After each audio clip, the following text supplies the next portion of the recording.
سے آج صلح کر کے اٹھو، توبہ کر کے اٹھو۔ اللہ سے مانگو کہ آج ہم توبہ کر کے اٹھیں، کہ توبہ ایک ایسا عمل ہے جو پچھلے سارے گناہ دھو دیتا ہے، سارے دھونے دھو دیتا ہے، سارے گناہ معاف کر دیتا ہے۔ تو میں آپ کے اور یہ جتنا بات میری آگے جا رہی میڈیا کے ذریعے جہاں جہاں جو سن رہا ہے، میں سب سے ہاتھ جوڑ کے کہتا ہوں کہ آج توبہ کر لو اپنے اللہ کی بارگاہ میں، پچھلے پر توبہ کر لو، آئندہ کے لیے صلح کر لو، انشاءاللہ مزے کی زندگی ہو جائے گی۔ میں اللہ پہ قربان جاؤں، صدقے جاؤں کہ اس نے بھی توبہ کا دروازہ ایسا کھلا رکھا ہے، نہ کوئی عدد کی قید ہے، نہ کوئی عمر کی قید ہے، نہ یہ کہتا ہے 1000 دفعہ توڑ دی تو پھر قبول نہ ہوگی، نہ یہ کہتا ہے 60 سال عمر گزر گئی تو پھر توبہ قبول نہ ہوگی، بلکہ کہتا ہے ما لم یغرغر، جب تک تیرے گلے کا سانس باقی ہے تیری توبہ کا انتظار رہے گا۔ اور پھر ساتھ یہ کہتا ہے کہ تو اتنے گناہ کر کے زمین سے اٹھا کر آسمان کی چھت کو لگا دے، پھر ایک دفعہ کہہ دے یا اللہ معاف کر تو میں سارے ہی معاف کر دوں گا، ولا ابالغ، مجھے پرواہ بھی نہیں ہوتی، پرواہ بھی نہیں ہوتی۔ میرا ایک شاگرد ہے کراچی میں، اس کے مسجد کے ساتھ ایک عورت تھی، وہ لڑکیاں سپلائی کرتی تھی، کس قدر بدترین کام۔ اس نے، میرے شاگرد نے اس عورت کے بیٹے سے دوستی لگائی اور اس کو میرے بیان کی کیسٹ دے دی۔ اس نے کہا یہ سن لینا، اس نے گھر میں جا کے لگا لی، اس کی ماں کام کرتے ہوئے چلتے پھرتے سن رہی، کانوں میں آواز پڑ رہی۔ تھوڑی دیر کے بعد وہ آ گئی، کہنے لگی مجھے بھی سنا، تو اس نے سنی، پھر کہنے لگی دوبارہ سنا، پھر دوبارہ سنی، پھر کہنے لگی ایک دفعہ اور سنا، پھر ایک دفعہ اور سنی۔ کہنے لگے یہ کون ہے؟ پتہ نہیں کون ہے، کہ کس نے دی؟ کہ یہ مولوی صاحب جو مسجد کا اس نے دی۔ تو اس نے بیٹے کو لیا اور مسجد کے دروازے پر آ گئے، لوگ تراویح پڑھ کے نکل رہے تھے، اس نے کہا میں یہاں کے امام سے ملنا چاہتی ہوں۔ تو آ گیا، امجد نام ہے اس کا، کہا مولوی صاحب یہ کیسٹ آپ نے دی ہے؟ کہا جی۔ یہ کون ہے؟ کہ میرا استاد ہے۔ کیا نام ہے؟ طارق جمیل۔ کہ اس نے کہا ہے کہ جتنے بھی گناہ کرو توبہ کرو تو قبول ہو جاتی ہے، تو میری توبہ قبول ہو سکتی ہے؟ تمہیں تو پتہ میں کیا کرتی ہوں۔ کہاں بی بی توبہ تو سب کی قبول ہے۔ کہ اچھا پھر میں تمہیں گواہ بناتی ہوں، میری توبہ، میری توبہ۔ اور اگلے دن مسجد میں آنا شروع کر دی تراویح میں، اور دعا کرے یا اللہ اگر میری توبہ قبول ہے تو مجھے اٹھا لے، اگر میری توبہ قبول ہے تو مجھے اٹھا لے، اگر میری توبہ قبول ہے تو زور زور سے دعا کرتی عورتوں کے اس میں، جس طرح عورتیں نماز پڑھتی تھی۔ 29 کی رات سجدے میں اللہ نے اس کو موت دی۔ ساری زندگی لڑکیاں سپلائی کی اور موت آئی رابعہ بصری جیسے۔ توبہ ایسی چیز، اے اللہ میری توبہ قبول ہے تو مجھے اٹھا لے۔ 29 کی رات سجدے میں اللہ نے اس کی روح کو قبض کی۔ تو میرے بھائیو بہنوں، جتنا مجمع آپ موجود ہو، جتنا اس کے ذریعے سے سن رہا ہے، آج توبہ کر لیں۔ پتہ نہیں نہ جانے بلا لے پیا کس گھڑی، پتہ نہیں رب کا بلاوا کب آ جائے، تو ہم توبہ کر اور اپنے مالک کو راضی کر۔ تو نیت کرتے ہو میرے ساتھ؟ سارے کرتے ہو نا؟ تو کہو یا اللہ میری توبہ، پھر کہو یا اللہ میری توبہ، پھر کہو یا اللہ میری توبہ۔ اللہ کی قسم اگر دل سے کہا ہے سب معاف ہو۔ میں نواب شاہ میں تھا تو ایک وڈیروں کو جمع گیا، وڈیرے مسجد میں تو آ نہیں سکتے، سندھی وڈیرے، تو ہم نے ایک وڈیرے سائیں کے گھر میں ہی بیان رکھ دیا، تو وہاں آگے سارے، تو ایک وڈیرے کو لے کر بڑی مونچھیں اور جلالی چہرہ اور بہت غلط زندگی، میں نے بیان کیا، وہ بیان میں روتا رہا۔ جب میں نے کہا ہاں بھائی توبہ، میں ہر بیان میں یہ کرتا ہوں کوشش، شاید کوئی ایک آدمی میرے ذریعے سے توبہ کر جائے تو میری بخشش کا سامان بن جائے، تو اس نے زور سے کہا اللہ سائیں توبہ، اللہ سائیں توبہ، اللہ سائیں توبہ۔ ساری زندگی کی غفلتیں تھیں۔ گھر گیا اور یہ ظہر پہ بیان ختم ہوا ہے اور مغرب پہ اس کی موت واقع ہوتی، ساری زندگی گناہوں میں گزار کے وہ گیا جنت میں، کہ توبہ تہدم ما کان قبلہ، کہ توبہ ہر گناہ دھو دیتی۔ شیطان ایک راستے سے آتا ہے، کیا فائدہ توبہ کا، ادھر کرتا ہوں ادھر ٹوٹ جاتی، کیا ارے فائدہ، دیکھو یہ فائدہ نظر آئے کہ نہیں؟ 2 فائدے دکھائیں، ایک سجدے میں مری ہے اور ایک ساری زندگی گناہ کر کے ظہر سے مغرب تک کا حصہ اس نے توبہ کا گزارا ہے اور گیا جنت میں۔ کبھی مایوس نہ ہونا اللہ سے کہ میں اتنے گناہ کرتا ہوں، اللہ کیسے معاف کرے گا؟ اللہ بڑا کرے، اللہ تھانے دار نہیں ہے، مہربان ہے، دوست ہے، تمہارا دوست ہے. اللہ سے باتیں کرو, اللہ سے یاری لگاؤ, اللہ کو دکھڑے سناؤ, یا اللہ میرے ساتھ یہ ہو رہا ہے تو کچھ کر دینا. اللہ سے لاڈ کرو جیسے ماں سے لاڈ کرتے ہو. اللہ تو پیار کی چیز ہے نا کہ ڈرنے کی. ہاں ڈرنا ہے اپنے گناہوں کی وجہ سے, لیکن پیار غالب ہو, محبت غالب ہو. وہ نہیں تھا چرواہا موسیٰ علیہ السلام نے سنا, کہہ رہا اللہ سیاں تو آویں آ, تیری جواں کڈاں, تین تیل لاواں, تین کنگھی کراں, تین روٹی کھواواں, تین دودھ پواواں. یہ اللہ سے باتیں کر رہا. تو موسیٰ علیہ السلام نے اس کو ڈاؤٹ, بدبخت یہ کیا کہہ رہا ہے؟ کہہ رہا یا اللہ تو میرے پاس آ, میں تمہیں تیل لگاؤں, تیری جوئیں نکالوں, تیری کنگھی کروں, تجھے بکری کا دودھ پلاؤں. تو وہ تو بیچارہ ڈر کے رونے بیٹھ گیا. جب موسیٰ علیہ السلام طور پر آئے تو موسیٰ علیہ السلام سے اللہ نے کہا موسیٰ تو نے تو میرا یار ہی مجھ سے دور کر دی, مجھے تو اس کی باتیں بڑی اچھی لگتی تھی. تو نے یہ کیا, جا اس کو خوش کر کے جیسے ناراض کر کے آئے. چلو اس روایت میں تو کوئی اونچ نیچ ہو سکتی ہے, کچی پکی بات ہو سکتی ہے, لیکن میرے نبی کی صحیح حدیث بتا رہا ہوں. میرے نبی مسجد میں صحابہ ہنس رہے تو آپ نے فرمایا جو میں جانتا ہوں تم جانو تو تمہارا ہنسنا بند ہو جائے, رونا زیادہ ہو جائے. تو سب صحابہ نے زاروں قطار رونا شروع کر دیا.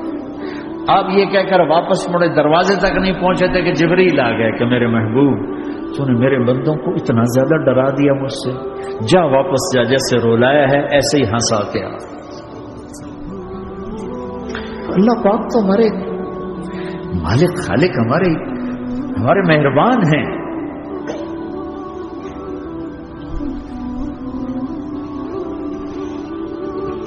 اللہ کو نہیں سنائیں گے تو کس کو سنائیں گے؟ تو جب کبھی توبہ ٹوٹ جائے اللہ کے واسطے مایوس نہ ہونا, پھر کر لینا, پھر کر لینا, پھر کر لینا. پتہ نہیں کون سی توبہ پکی ہو جائے, پتہ نہیں کون سی توبہ پکی ہو جائے. تو نیت کرتے سارے بھائی. اب بہت بڑا مجمع آئے ہو, چھوٹا سا 2 چھوٹے سے تبلیغ کے کام. ایک جمعرات کو مرکز میں جاؤ, ایک 3 دن ہر مہینے لگاؤ, ہر مہینے کسی بھی جماعت کے ساتھ چلے جاؤ تو انشاءاللہ آپ کو فائدہ ہوگا. جس جماعت میں 3 دن میں لگے اور میں نے کہا بھائی 4 مہینے لگاؤں گا, 4 مہینے اللہ نے تقدیر لکھی تھی, تو میں آگے چلا گیا رائمنڈ سے مل گئی جماعت, سارے ان پڑھ, سارے بڑی میری عمر 18 سال, اور سب 40 سال سے اوپر, 60 70, اور سب ان پڑھ, اور سب ڈیرہ اسماعیل خان کے دیہاتی, اور اتنے غصے والے کی جماعت میں روز لڑائی ہوتی تھی. ایک آدمی چائے نہیں پیا کرتا تھا تو وہ روزانہ کہتا چائے کیوں بنائی ہے, میری چوانی واپس کرو, 4 آنے میرے واپس کرو. تو 4 آنے روزانہ واپس لیتا تھا.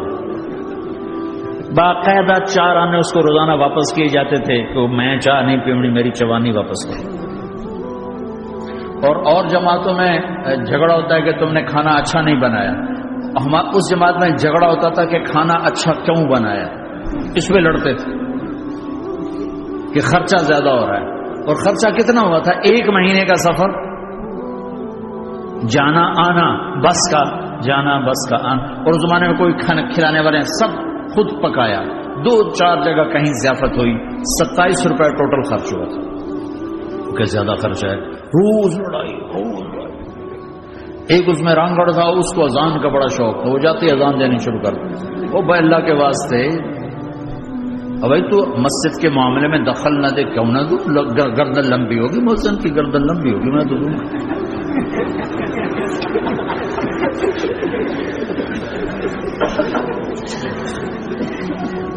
تو امیر بھی چٹا ان پڑھ تھا, بالکل ان پڑھ, مطلب عجیب وہ نمونہ تھی.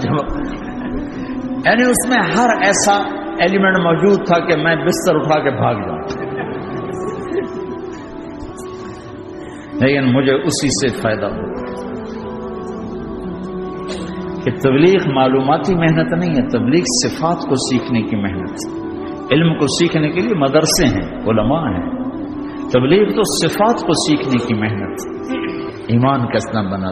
میں جب واپس آیا تو میں بیٹھا تھا مسجد میں, تو ایک شخص نے پوچھا آپ کہاں گئے تھے, کتنا سفر تھا. میں نے بتایا. کہنے کہ آپ نے کیا سیکھا. انہوں نے مجھ سے کہا آپ نے کیا سیکھا؟ میں نے کہا میں نے اپنی مرضی کے خلاف کرنا سیکھا. کہا ماشاء اللہ ماشاء اللہ آپ نے بہت سیکھا بہت سیکھا. وہ ساری زندگی اس سے پہلے اپنی مرضی پہ گزر، اپنی چاہتیں، اللہ نے ماں باپ سے دیا ہوا بہت کچھ، لیکن جو میری بنیاد بنی وہ سفر تھا جس میں روز لڑائی ہوتی تھی.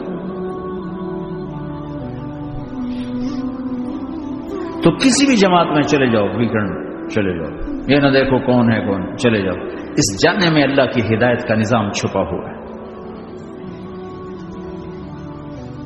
اور تم میں کوئی دو ایسے نہ ہو جو لڑے ہوئے، اٹھتے ہی صلح کرنا. میاں بیوی میں کھٹ بٹ ہے، اٹھتے ہی صلح کرنا. بہن بھائی لڑے ہوئے ہو، ماں باپ سے لڑے ہوئے ہو، اٹھتے ہی صلح کرنا. جو صلح کرنے میں پہل کرے گا اللہ کا محبوب بن جائے گا. شیطان پرانا کھلاڑی ہے نا،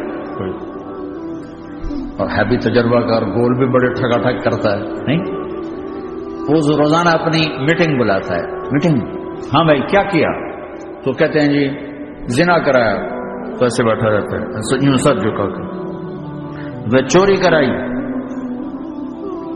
نماز نہیں پڑھنے دی، جوا کھلایا، یوں کرتا تھا. ایک لنگڑا بھڑتو شیطان پیچھے سے کہتا ہے جی میاں بیوی کو لڑا، ہو شاباش کام تو کر کے آیا ہے. میاں بیوی کو لڑایا، کہتا آجا آگے آجا آگے آجا آگے آجا. اس کو بلا کر گلے لگاتا ہے، پھر یہاں اپنے پاس بٹھاتا ہے. وہ بدبخت تو یہ ہے اصل کام. شرابی کی شراب اس کی ذات تک، میاں بیوی کی لڑائی، نسلیں برباد، خاندان برباد، اولاد برباد.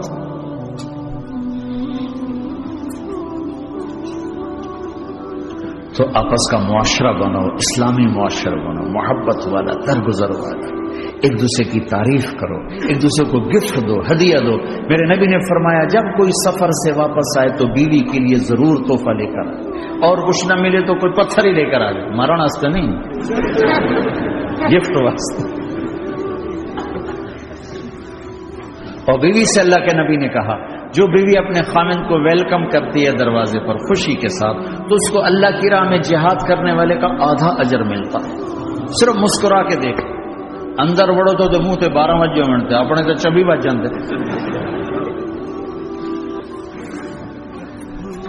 کبھی بیوی خامند کو تانا نہ دے، خامند بیوی کو تانا نہ دے. پیار محبت کے انداز میں بات کرو جو دلوں میں. اولاد کو بھی ایسی ڈانٹ ڈپٹ، یہاں تو ویسی ڈانٹ ڈپٹ نہیں ہے، لیکن میرے نبی کا طریقہ بھی ہے. نیت کرتے انشاءاللہ. درود شریف پڑھو. اللهم لك الحمد كما انت اهله، وصل على محمد كما انت اهله.